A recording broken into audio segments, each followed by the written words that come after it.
कोई भाषण सुनना है, बात करनी है।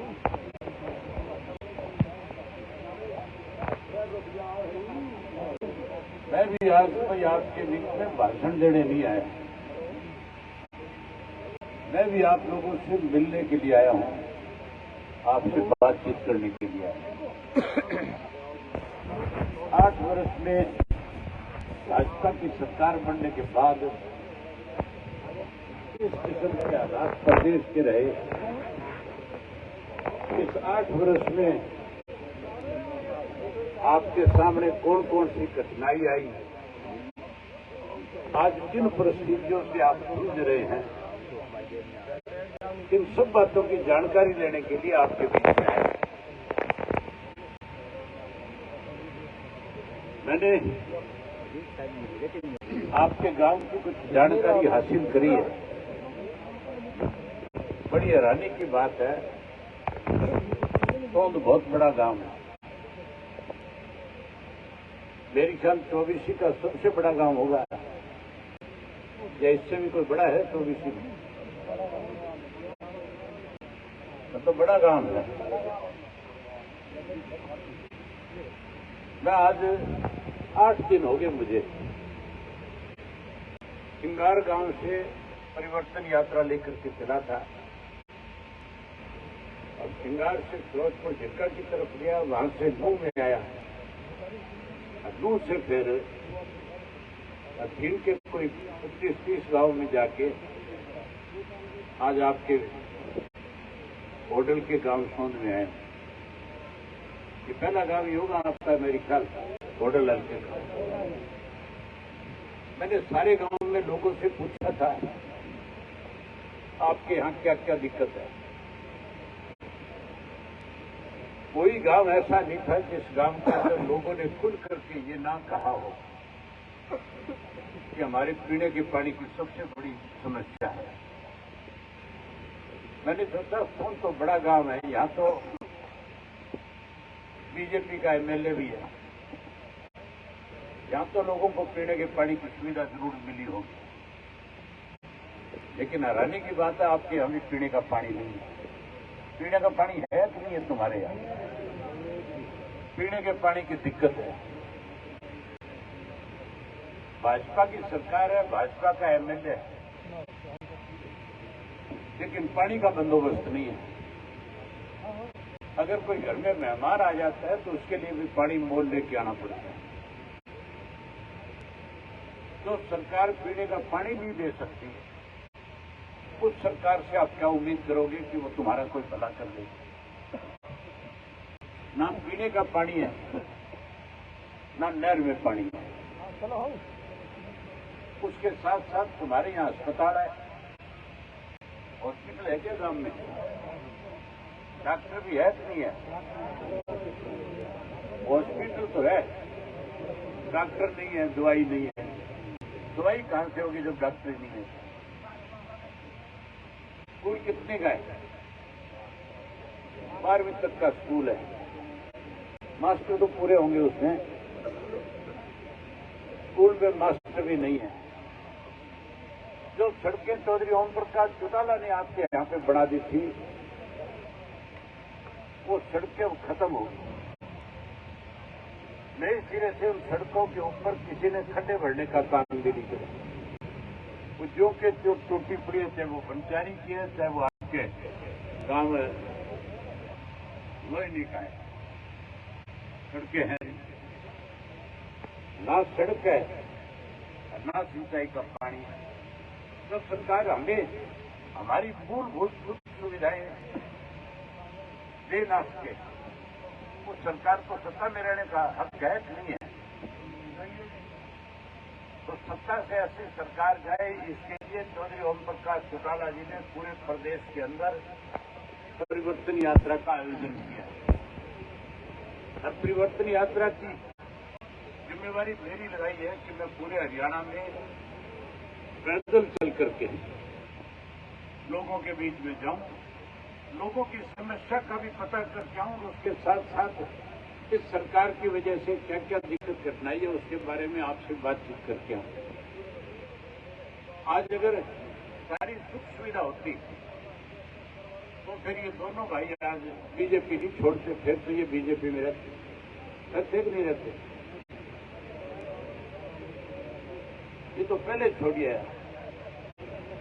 इसके बाद ये छोड़िए, आहिस्ता आहिस्ता सारे छोड़ आएंगे। और इसलिए आए ये लोग कि जिन्होंने बीजेपी की सेवा करी, जिन्होंने बीजेपी के लिए काम किया,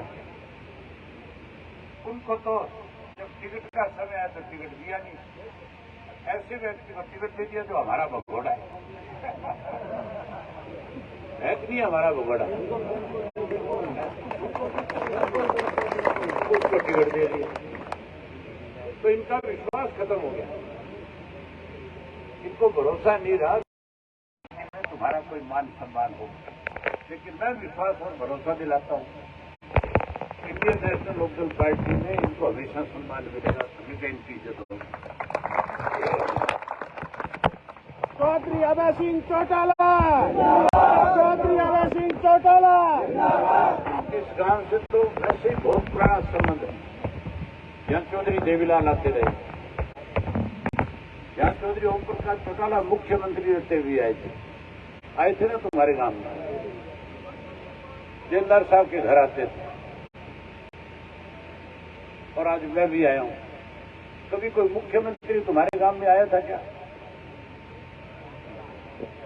कभी बंसीलाल आया हो, कभी भजनलाल आया हो, कभी तुम्हारे गांव में मनोहर लाल आया हो। मनोहर लाल तो आ जाए तो गांव के लोग पहचाने भी नहीं, कोई मुख्यमंत्री आ जाए या कोई पहचान ले। मैं एक दिन हरियाणा भवन में चला गया सुबह सुबह, मुझे किसी से मिलना था। मैं 5:30-6 बजे का वक्त था। मैं जब हरियाणा भवन के अंदर जाने लगा तो पुलिस वालों ने मुझे रोक दिया। मैंने उनसे पूछा, भाई क्या हो गया, मुझे किस लिए रोक रहे हो? कहने लगे सीएम साहब सैर कर रहे हैं। मैं बोला सीएम सैर कर रहे हैं तो मैं कौन सा सीएम को रोक रहा हूं सैर करने से? दरवाजा खोल दो, मैं मेरे कमरे में चला जाऊंगा। पुलिस वाले ने मुझे पहचान लिया, दरवाजा खोल दिया, मैं अंदर चला गया। 6 गनमैन उसके साथ चल रहे थे, 2 आगे 2 बरोबर 2 पीछे। छत पे भी चारों में पुलिस खड़ी थी। मुख्यमंत्री उधर से आ रहा था और मैं इधर से जा रहा था। मेरी उसकी दुआ सलाम होगी। मैंने पूछ लिया, मैं बोले आपको किसका खतरा है जो इतनी पुलिस लगा रखी है? कहने लगा प्रोटोकॉल है। मैं बोला तू और मैं दोनों इंडिया गेट पे चलते हैं, मुझे तो कोई 2-4 राम राम करने मिल जाएंगे, तेरे को तो किसी ने पहचानना भी नहीं, हरियाणा का मुख्यमंत्री। मैं बोला तेरा हरियाणा का वास्ता क्या है? तू तो जबरदस्ती ठोक दिया गया। वो क्या वो मुख्यमंत्री है कि नहीं है? आज हालत ऐसी कर दी कि प्रदेश का पढ़ा लिखा नौजवान बेरोजगार हो गया, किसान के सर पे कर्जा चढ़ गया, महंगाई बढ़ गई, कानून व्यवस्था खत्म हो गई। आज तो बुढ़ों की पेंशन भी तो चौधरी देवीलाल ने 100 रुपये माहवार दी थी, इस सरकार ने काटनी शुरू कर दी। एक परिवार पहचान पत्र बना दिया। इस परिवार पहचान पत्र पे भी आपको बताना चाहूंगा, मुझे जींद के कुछ लड़के मिले जिनकी शादी नहीं हो रही, और मैंने उनसे वो मुझे मिलकर के कहने लगे कि जोई साहब हमारी शादी इसलिए नहीं हुई कि हम नौकरी नहीं लग सकते। एक लड़का कहने लगा मेरे माँ बाप भी नहीं है, मैं पढ़ा लिखा हूँ, शादी हो रही, इसकी उम्र निकल गई, हमारी भी कोई सरकार से ऐसी मांग करो जिससे हमें भी कोई छोटी मोटी सरकार से सुविधा मिल जाए, जैसे पेंशन मिलती है मुझे। तो मैंने उसको कहा तो अपना परिवार पहचान पत्र बना के अप्लाई कर दे। कहने लगे ये भी एक मुश्किल है, जिसके माँ बाप ना और जिसकी शादी ना रखी उसका परिवार पहचान पत्र भी नहीं बनता। मैंने मुख्यमंत्री को चिट्ठी लिखी, मैं बोला तू भी इसी कैटेगरी में शामिल है, तेरा भी परिवार पहचान पत्र नहीं बनता ना। अनिल विज का बनता जो गृह मंत्री। ऐसे ऐसे निर्णय ले लिए जिसकी वजह से लोगों के सामने परेशानियां आ गई। मेरा कहने का मतलब है कि परिवार पहचान पत्र जो है, इसमें जिस किसी के आय ये लिखती कि इसकी आय 1,80,000 से ज्यादा है, उसकी पेंशन काट दी, बिना किसी से पूछे, बिना परिवार पहचान पत्र बना दिए।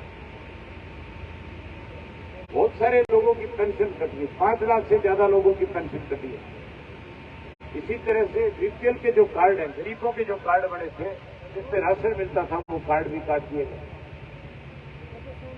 पढ़े लिखे नौजवान बच्चों को रोजगार मिलता था, नौकरी मिलती थी, पक्की नौकरियां निकलती थी, वो बंद करके एक कौशल रोजगार निगम बना दिया, जिसके तहत 2,500 भर्ती करने शुरू कर दिए। उसमें भर्ती करते हैं, नौकरी देते हैं, उसमें सबसे बड़ा नुकसान पता है किसका होगा? जो बैकवर्ड क्लास के लोग हैं, जो शेड्यूल कास्ट है, जिनका कोटा होता था, जिनकी रिजर्वेशन होती थी, जिनको 50% नौकरी मिलती थी, अब वो नौकरी खत्म हो जाएगी। अब तो प्राइवेट नौकरी लगेंगे, उसमें कोई कोटा नहीं होगा, उसमें सरकार में बैठे लोग अपनी मनमर्जी से नौकरी लगा देंगे। कितना बड़ा अन्याय करेंगे। इस सरकार ने हमारा जो आपसी भाईचारा था उसको तोड़ने में भी कोई कसर नहीं छोड़ी। हरियाणा के अंदर जब किसान आंदोलन चल रहा था, तो उसमें किसानों को भी बांटने की कोशिश करी गई। इसमें ये कहा गया ये तो जाटों का आंदोलन है। कहा था कि नहीं कहा था? हमें बांट रहे थे। जो किसान खेती करने वाला है गांव में, चाहे वो किसी भी जाति से संबंध रखता है, आखिर खेती करने वाला तो किसान ही है। बहुत सारे गांव में ब्राह्मण खेती करते हैं, बैकवर्ड खेती करते हैं, हरिजन खेती करते हैं। हर जाति के लोगों के पास 2-2, 4-4, 5-5, 10-10 बीघा जमीन है, लेकिन उनको भी बांटा इन्होंने। ऐसे लोगों से सावधान हो।